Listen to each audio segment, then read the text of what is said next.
Hey, everybody, this is David Skrika. So today's stock chart of the day is going to be, we're gonna look at commodities, and we're gonna ask, is commodities finally gonna start outperform equities? And are we the start of another commodity move? So I'm gonna tell you a little history about myself here to start, is that my first book, Stock Market Panic, was if you have to look under Dave Skrika on Amazon to find it, not David. I know it's for some reason when you're young, you call yourself Dave. When you get older, you call yourself, David. Um, you know, so anyhow, it was published back in 1998, and the basic argument of it was I was saying that the equity markets were topping out.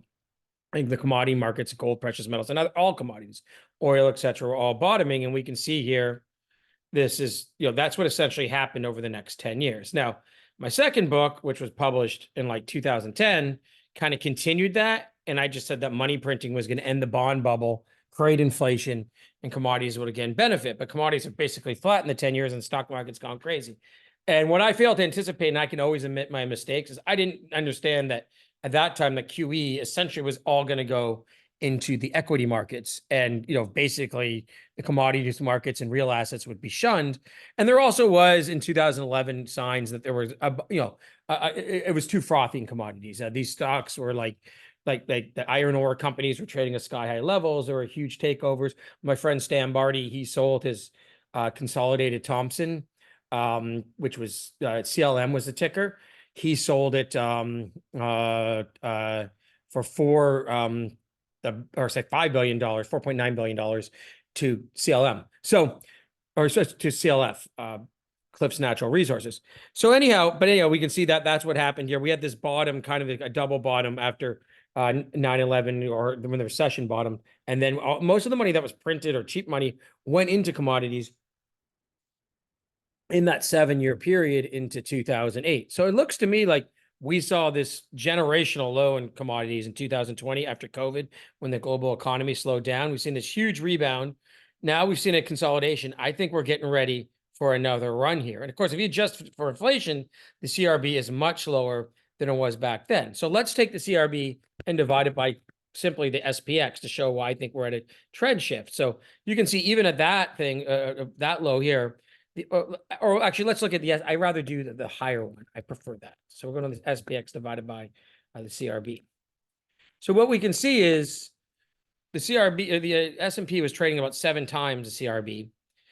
And then the low in the commodities top in 2008 or 2011 was about 3 to 4 times. Now we're at 17 times. We went at 27 times. And if we were to go back even farther, like if we were going to go back into 1980, when commodities had that secular top back then, we'll see that the CRB was trading at 2 times. So S&P was half of the CRB at that time. And that's, it went all the way to 27. So I think at some point we're going to see this other prolonged move. And we can see essentially, we saw here a 20-year move where commodity or stocks outperform commodities. And then we saw a roughly a 13-year move where commodities outperform stocks. And then another 10-year move where stocks again outperformed commodities. And now I think it really started in 2022, a move where, it started in 2020, where stocks have, commodities have outperformed stocks. They have underperformed here, but nothing's going to go in a straight line. You're going to get these things. And I think this is just kind of like a bear market rally, actually, in stocks versus commodities, and we'll continue to see lower. And we have to ask ourselves these questions too. I've been talking about the debt problems. When I see, like, for example, I've talked about how I think crypto is just a risk-on asset, and I see commodities and gold, and not, but this is gold, like all commodities kind of rallying right now. We have to ask ourselves, why are they going higher? And I think Bitcoin and other cryptos are going higher because they're anticipating, they're just like participating in the equity market rally, bubble, whatever you want to call it. But I think these commodities may be going higher because they're sensing the Fed is at some point probably going to lower rates. We could have problems with the debt going forward, which will lead to monetization, which will lead to more inflation. So I think that's kind of what can be going on here. And if we go look, oil, for example, let's go look at oil, this longer term chart. Looks like oil bottomed here at around 70 and is now moving higher. It's higher again today. And copper, same thing. Yeah, copper again. Looks like we had all these moves downward here, and we got these bases, and these commodities are all kind of coming out of these bases. Like, we'll get shorter term charts so we can kind of see it better here. Yeah, you can see copper broke resistance here at 4, the next resistance at 430, and then really there's nothing till 5. And that's another issue with inflation going forward, is that it looks like, and again, we'll look at the shorter term chart of the CRB so you can see it. It looks like, yeah, that's a beautiful saucer bottoming formation. I've talked about trading in a box before, and we look at the CRB here, and we look at this, and we're gonna upload the charts.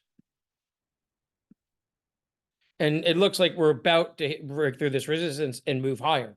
So again, why is this happening? Is this happening, like, again, in the early 2000s, when we came out of those lows, it was anticipated that the dollar was going to be devalued. There'll be higher inflation. There was until 2008. So that's what we have to kind of look at here. And look at, there's also a supply problem with commodities. I've talked about at length being in the junior miner, a junior miner, industry, and how bad it is. And we see the junior miners have come kind of right back down after that rally. They're now getting oversold. So maybe, they didn't really hold above the 200-day moving average. They kind of got some support here around 540, 550.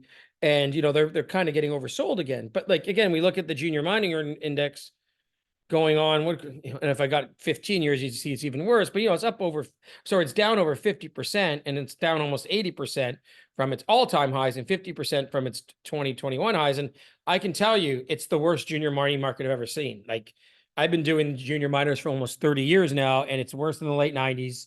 It's worse than 2008 after the crash, and because 2008 came back pretty fast. I can just tell by like I've almost stopped my marketing services because companies just don't want to spend on that right now. And I respect that, because they have to save cash, and marketing is something that you're going to do when things are a little more aggressive. So, anyhow, so one of the worst things I'm saying, but what I'm saying is that also means there's no investment going on in the industry, and that lack of supply at some point is going to trickle down, and that lack of supply will lead to higher prices. And then the higher prices, of course, will lead to more investment in the industry, et cetera, et cetera. So I just wanted to show you today's stock chart of the day, which is that commodities have now underperformed stocks for a long period of time. The sentiment in commodities is horrible, whereas we know right now the sentiment on the Magnificent Seven, on the NASDAQ, et cetera, is sky high.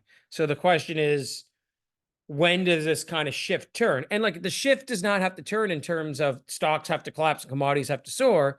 It could just turn in terms of an outperformance. Like, after the 2020 lows in the stock market for about a year, they both rallied, but commodities outperformed the market. So maybe that can happen going forward. It doesn't have to mean a crash or the whatnot happening, but definitely I think that you could see an outperformance of commodities. And like I said, we're seeing positive actions. It's not just gold and silver. We're seeing positive actions in copper, in oil and gas, and commodities basically around the board. A lot of the agricultural commodities are doing very well. Like, for example,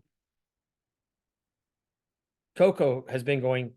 You're going to be paying a lot more for your, it looks like it's probably topping soon, but you're going to be paying a lot more for your chocolate soon, and sugar, all of these sorts of things. Let's look at wheat. Wheat did really well during the Russian invasion, and wheat has actually been lagging. It actually, wheat is one I would really look at down here. So, we're seeing spikes in certain commodities are underperforming, but I think that we're going to see, again, these higher prices going forward, and most of the metals continue to do very well.